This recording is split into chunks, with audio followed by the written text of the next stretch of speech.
en est-on de la mixité dans le sport ?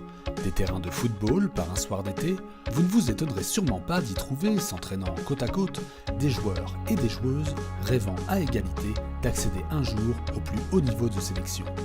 Et pourtant... Dans les années 95-96, dans un club de la banlieue parisienne, à Plessis-Robinson, les filles elles voulaient monter en deuxième division, au niveau national. Le club s'est farouchement opposé, tellement opposé qu'ils ont décidé d'exclure toutes les filles du club.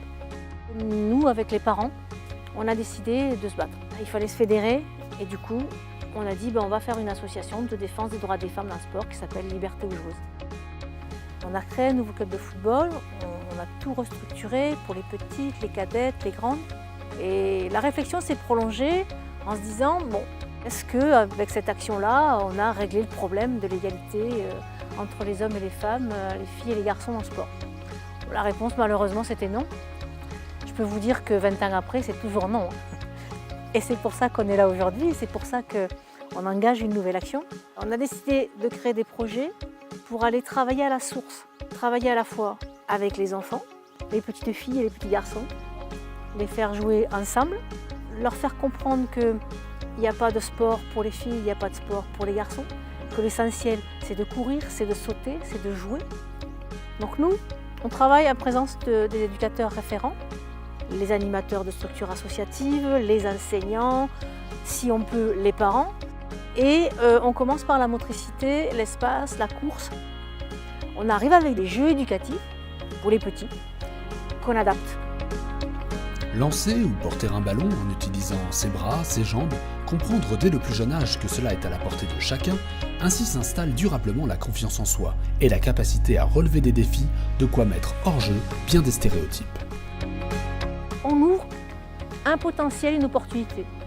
Elle aura peut-être envie de jouer au foot, elle y jouera peut-être pas, mais en tout cas, ce ne sera pas parce qu'elle ne saura pas courir avec un ballon dans les pieds qu'elle n'ira pas jouer au foot, c'est parce qu'elle aura décidé de ne pas le faire.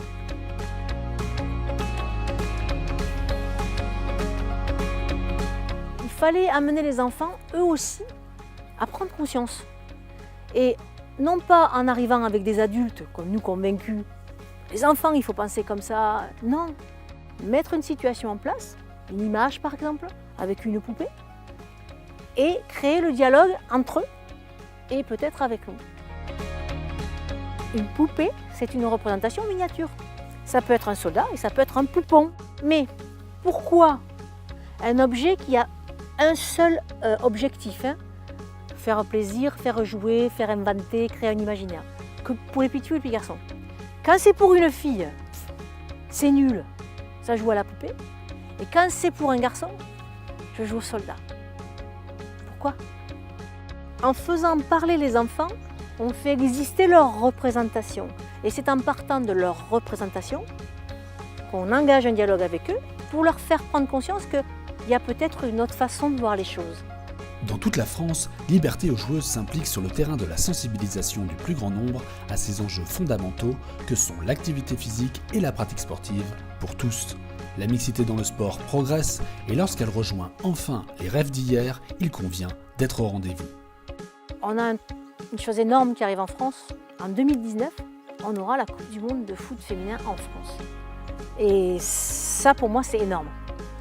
Mais j'ai envie d'y contribuer à ma façon, en essayant de faire en sorte, par exemple, que les stades soient plus remplis, qu'il y ait plus de monde dans les stades, que plus de monde s'en empare.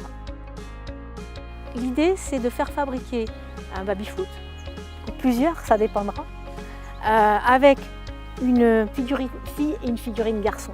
Et que l'équipe, elle soit mixte.